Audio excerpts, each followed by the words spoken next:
साठी उपस्थित असणारे आपल्या जिल्ह्याचे लोकप्रिय खासदार सन्मान्य विशालदादा पाटील, या ठिकाणी उपस्थित असणारे जिल्हा काँग्रेस कमिटीचे सन्मान्य अध्यक्ष माजी आमदार आदरणीय विक्रमदादा सावंत, इथे उपस्थित असणारे ज्येष्ठ नेते सन्मान्य सिकंदर जमादार सर, सांगली जिल्ह्याचे युवा नेते आणि भारतीय सहकारी बँकेचे संचालक सन्मान्य जितेश भैया, इथे उपस्थित असणारे आपल्या सांगली महानगरपालिकेचे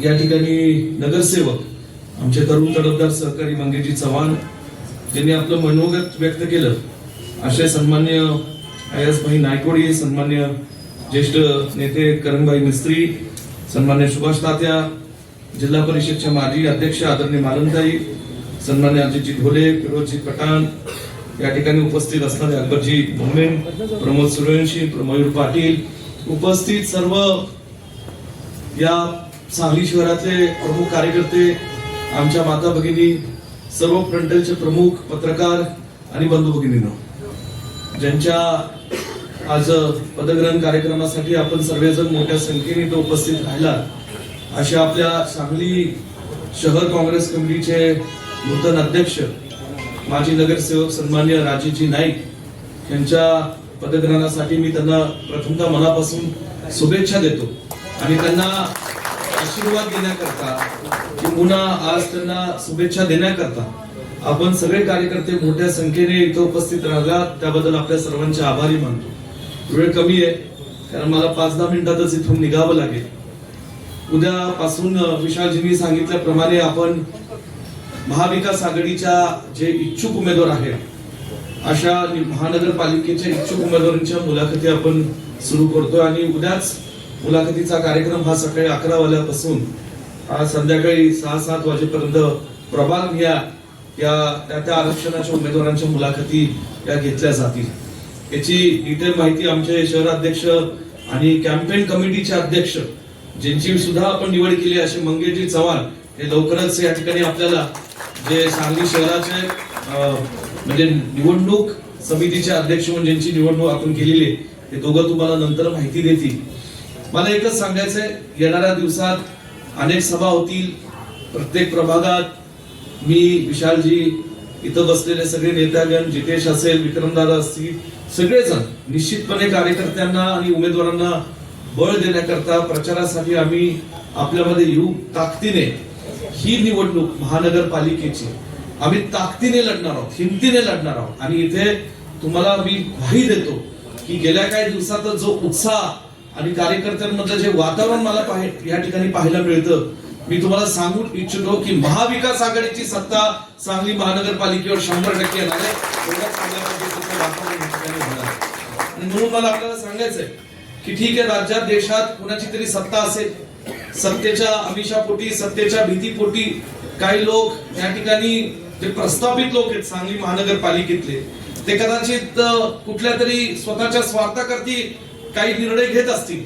ज्या पक्षाने त्यांना मोठं केलं, ज्या पक्षाच्या जीवावर ते नगरसेवक गेले, महानगरपालिकेमध्ये अनेक पदं भूषवली, ती कदाचित आज जात असतील। परंतु मी तुम्हाला सांगू इच्छितो की आम्ही जे काँग्रेसचे नेते कार्यकर्ते आहोत, हे आम्ही सर्वसामान्य लोकांच्या बळावर ही निवडणूक लढणार आहोत, कार्यकर्त्यांच्या जीवावर आम्ही निवडणूक लढणार आहोत आणि चांगले आणि सक्षम उमेदवार देऊन या ठिकाणी आम्ही सगळे ताकदीने महाविकास आघाडी काँग्रेस पक्ष म्हणून ही सांगली महानगरपालिकेची निवडणूक अत्यंत ताकदीने लढू। आणि म्हणून अय्यासभाई, तुम्ही तुमच्या भावना व्यक्त केल्या, करणभाईंनी व्यक्त केल्या, तात्याही बोलत होते, तुम्हाला मला माहिती आहे खूप काही बोलायचं होतं, कदाचित आज आम्हाला वेळ नाही म्हणून थोडंसं आम्ही तुम्हाला येणाऱ्या 25 दिवसात तुम्हाला खूप संधी मिळणार आहे भाषण करण्याची आणि म्हणून अनेक वेगवेगळ्या विषयांवर आपल्याला बोलावं लागेल।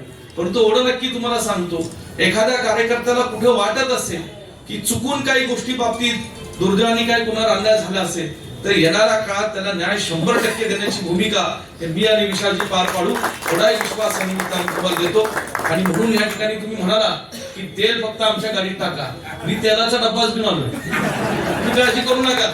आणि म्हणून या ठिकाणी ही निवडणूक तुम्ही तेलाची चिंता करू नका हो, या ठिकाणी पेट्रोल पंप उभं केले आणि म्हणून सांगायचा हेतू असा आहे, निर्भयपणे चांगल्या विचाराने ताकदीने आपल्याला ही निवडणूक लढायची। पण ही लढत असताना पहिलं सगळ्या उमेदवारांनी हे पण मोजमापन केलं पाहिजे की नेमकं आपल्या प्रभागात आपलं किती वलय आहे. कारण अनेक लोक जोशमध्ये म्हणतात आम्हाला उमेदवारी मिळाली पाहिजे, आम्हाला निवडणूक लढायची.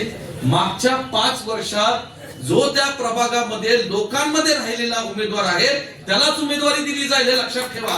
कारण जर तुम्ही लोकांमध्ये 5 वर्ष राहून जर सुखदुःखात सहभागी झाले नाही, तिथल्या विकास कामांमध्ये तुम्ही सहभागी घेतला नसेल, तर मग तुम्ही कुठल्या तोंडाने जाऊन निवडणुकांमध्ये लोकांची मतं मागणार ह्याचा आत्मपरीक्षण आणि विचार तुम्ही केला पाहिजे.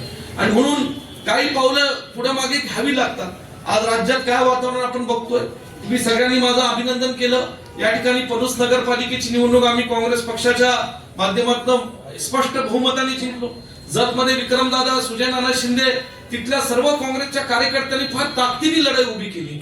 सर्व जाती धर्मातील जतच्या नगरपालिकेतल्या लोकांना सोबत घेऊन इलेक्शन केलं. परंतु ठीक आहे, काही गोष्टी होत असतात, परंतु तिथे सुद्धा आपले चांगले 8 नगरसेवक, चांगल्या विचाराची माणसं त्या नगरपालिकेमध्ये आज नगरसेवक म्हणून झाले आहेत. आणि म्हणून मला खात्री आहे की सांगली महानगरपालिकेत सुद्धा वातावरण अत्यंत चांगलं आहे. आपण सगळ्यांनी कुठेतरी एक पाऊल पुढे एक पाऊल मागे जाण्याची भूमिका घेतली पाहिजे. चांगल्या पद्धतीने सर्व जाती धर्मातील लोकांपर्यंत पोहोचलं पाहिजे, सर्वसामान्यांपर्यंत पोहोचलं पाहिजे. मला खात्री आहे की लोक हे काँग्रेस पक्ष आणि महाविकास आघाडीच्या पाठीशी खंबीरपणे उभे राहतील. एवढाच विश्वास या निमित्ताने देतो. आज दोघांची पत्र की मी प्रदेश काँग्रेस कमिटीतनं आणलेली आहेत. राजेश नाईकांचं आहे, मंगेश चव्हाण कॅम्पेन कमिटीचं प्रमुख आपण सांगली महानगरपालिकेसाठी केले.